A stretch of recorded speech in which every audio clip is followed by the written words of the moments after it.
ত্রিদেশীয় সিরিজের প্রথম ম্যাচে রাতে ইন্দোনেশিয়ার মুখোমুখি হবে বাংলাদেশ নারী ফুটবল দল। পারফর্ম করে এশিয়ান কাপ বাছাইয়ের প্রস্তুতি সারতে চান আফিদারা।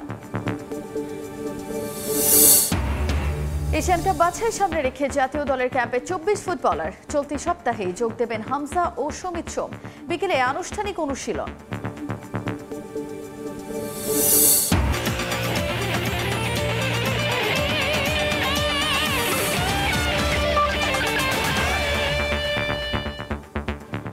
বিশ্বের নানা প্রান্তে খেলাধুলার খবর নিয়ে আমাদের নিয়মিত আয়োজন খেলার সময়।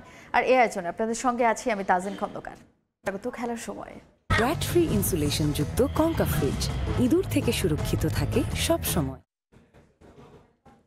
এবারে দেশের ফুটবলের খবর জানাবো। ত্রিদেশীয় সিরিজের প্রথম ম্যাচে আজ ইন্দোনেশিয়ার মুখোমুখি হবে বাংলাদেশ নারী ফুটবল দল। ফিফা র্যাঙ্কিংয়ে এগিয়ে থাকলেও নিজেদের সামর্থ্যে আস্থা রাখছেন অধিনায়ক আফিদা খন্দকার। জুনে এশিয়ান কাপ বাছাইয়ের আগে এই ম্যাচে ভালো পারফর্ম করে নিজেদের আত্মবিশ্বাস বাড়াতে চান ফুটবলাররা। আমানের কিং আবদুল্লাহ স্টেডিয়ামে ম্যাচ শুরু হবে বাংলাদেশ সময় রাত 8টায়। জর্ডানের আম্মানের সবুজ প্রকৃতির সঙ্গে মিলেমিশে একাকার বাংলাদেশ নারী ফুটবল দল ত্রিদেশীয় সিরিজে ইন্দোনেশিয়া পরীক্ষার আগে শেষবারের মতো নিজেদের ঝালিয়ে নেয়ার চেষ্টা ফুটবলারদের। গত জানুয়ারিতে কোচ পিটার বাটলারের অধীনে অনুশীলন করতে না চেয়ে বিদ্রোহ করে বসেন সাবিনা সানজিদা সহ 18 ফুটবলার। নানা চড়াই উতরাইয়ের পর চাপা পড়েছে সে ক্ষোভের আগুন। নিজেদের সেরা ছন্দ খুঁজে পেতে মরিয়া নারী ফুটবলাররা। কোচের সঙ্গে দ্বন্দ্বের জেরে বাটলারের 23 সদস্যের এই দলে নেই সাবিনা সানজিদাদের মতো পরীক্ষিতরা। তবে মারিয়া মান্ডা, ঋতুপর্ণা, রূপনাদের রেখেছেন কোচ। নতুন ও পুরনোদের নিয়ে জর্ডানে ত্রিদেশীয় সিরিজে ভালো করার লক্ষ্য তার। সিরিজে আফিদাদের প্রথম ম্যাচে প্রতিপক্ষ ইন্দোনেশিয়া। ফিফা র্যাঙ্কিংয়ে যারা আছে 94তম স্থানে, বাংলাদেশের অবস্থান যেখানে 133। জুনে এশিয়ান কাপ বাছাইয়ের আগে এ আসর দিয়ে নিজেদের প্রস্তুতি সেরে নিতে চায় নারী দল। রক্ষণে অভিজ্ঞ শামসুন্নাহার সিনিয়র, শিউরি আজিম, আফিদা খন্দকার। আক্রমণে তহুরার শামসুন্নাহার জুনিয়র, সাগরিকা ও প্রীতির সঙ্গে মাঝ মাঠে কোচের আস্থা হতে পারেন মনিকা চাকমা, মারিয়া মান্ডারা। গোল পোস্টে যথারীতি ভরসা রূপনা চাকমার উপরই। অভিজ্ঞ ও তারুণ্যের মিশেলে দল হওয়ায় জয় নিয়ে আশাবাদী ম্যানেজার মাহমুদা আক্তার অনন্যা। টিমের বন্ডিংও ভালো, আশা করছি ভালো একটা কিছু নিয়ে বাংলাদেশে যাব আর কালকে ভালো একটা ম্যাচ দিয়ে 3 পয়েন্ট নিয়ে মাঠ ছাড়বো। অধিনায়ক আফিদার কাছে চ্যালেঞ্জটা একটু আলাদা। আরব আমিরাত সফরের দুঃসহ স্মৃতি ভুলে যেতে চান তিনি। অভিজ্ঞদের কাছ থেকে সেরাটা আদায়ের পাশাপাশি নিজেকে উজাড় করে দিতে প্রস্তুত আফিদা। টিম আমাদের আলহামদুলিল্লাহ ভালো, দুবাইয়ের থেকে এখন সিনিয়র জুনিয়র মিডিয়াটা সমন্বয়ে একটা টিম ভালো আছে। ইন্দোনেশিয়ার বিপক্ষে এবারই প্রথম কোনো ম্যাচ খেলবে বাংলাদেশ নারী ফুটবল দল। পারভিন আক্তার, সময় সংবাদ। দেশের ক্রিকেট প্রসঙ্গ। নির্দিষ্ট মেয়াদ নিয়ে নয়, বিসিবির দায়িত্ব নিয়ে টি20 ইনিংস খেলার প্রত্যয় নতুন সভাপতি আমিনুল ইসলাম বুলবুলের। পরিকল্পনা সাজানো শেষ, যেখানে সর্বোচ্চ গুরুত্ব পাচ্ছে গোটা দেশ জুড়ে ক্রিকেটের বিকেন্দ্রীকরণ। প্রথম বোর্ড সভায় বেশ কিছু সিদ্ধান্ত নিয়েছেন সাবেক টাইগার অধিনায়ক। আইসিসির হয়ে দীর্ঘ অভিজ্ঞতা থাকায় সাফল্য নিয়ে আত্মবিশ্বাসী বুলবুল। নির্বাচিত করা হয়েছে বাংলাদেশ ক্রিকেট বোর্ডের প্রেসিডেন্ট হিসেবে 3 মাসের জন্য না। আমি চাকরি করতাম আইসিসিতে। তারা উইলিংলি আমাকে বলেছে you should go and help work for your country. So এখানে কোনো আমার কাছে আইসিসির সাথে কোনো 2 মাস বা 3 মাসের কোনো চুক্তি নেই। 3 ভিন্ন প্রেক্ষাপট, গেল 10 মাসে তৃতীয় সভাপতি। সবচাইতে সংক্ষিপ্ত কিনা কিংবা মেয়াদ শেষে ভাবনা কি, সে বিতর্কে আপাতত রহস্য। এটা তো ভবিষ্যৎ বলে দেবে। এটা আমি পাস্ট কিছু নিয়ে এই মুহূর্তে কমেন্ট করতে চাই না। বিসিবির 16তম সভাপতি নির্বাচিত হওয়ার কিছুক্ষণ বাদেই গণমাধ্যমের মুখোমুখি আমিনুল ইসলাম বুলবুল। রাশ টানলেন তাকে নিয়ে হওয়া অনেক গুঞ্জনের। জানান বোর্ড সভাপতির প্রস্তাবের পেছনের গল্প।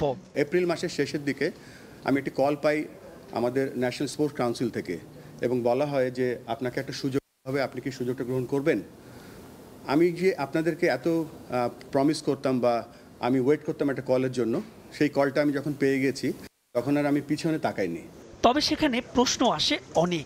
একজন ছাড়া এই পরিচালকদের সবাই পাপন আর ফারুক আহমেদের বোর্ডের সদস্য, যাদের আবার অনেককে নিয়ে আছে বিস্তর সমালোচনা। সেই তাদেরকে নিয়ে কি করে সফল হবেন বুলবুল?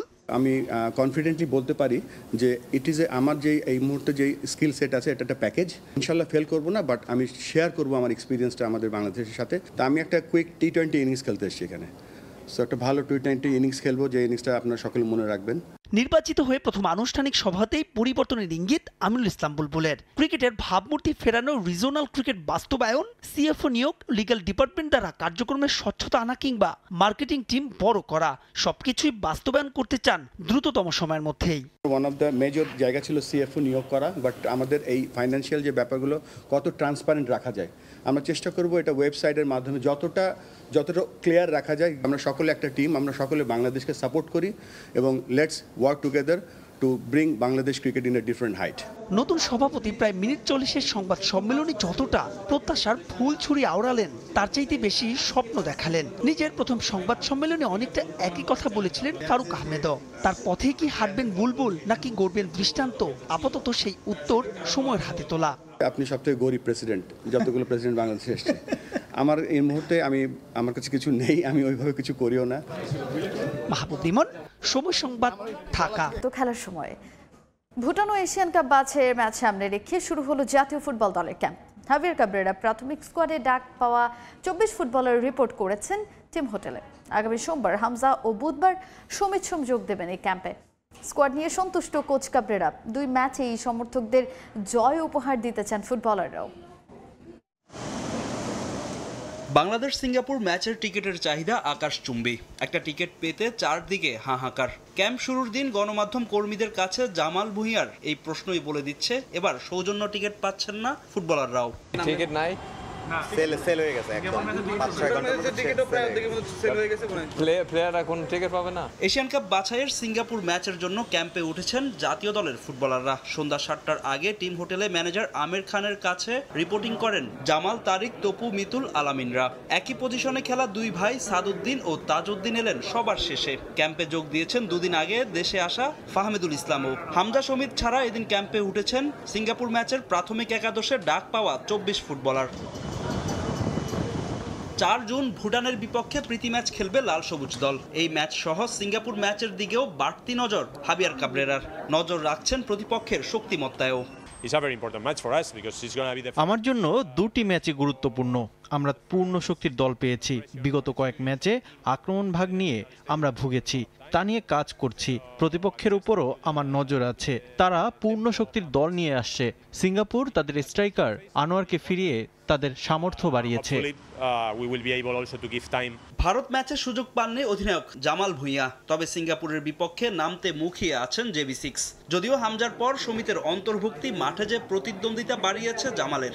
লাস্ট ম্যাচ খেলতে পারি না, বাট এটা কোচের ডিসিশন। বাট এই ম্যাচ আমি রেডি আছি। কম্পিটিশন তো প্রত্যেক ক্যাম্প হবে না, নতুন প্লেয়ার আসবে, চলে যাবে, নতুন প্লেয়ার আসবে, এটা পার্ট অফ ফুটবল। শনিবার বিকেল 5টায় জাতীয় স্টেডিয়ামে অনুশীলন করবে লাল সবুজ দল।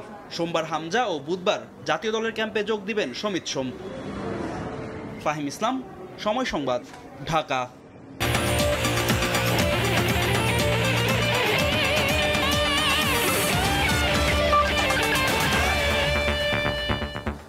এই ছিল খেলার সময়। এখনকার আয়োজনে সঙ্গেই থাকুন সময়।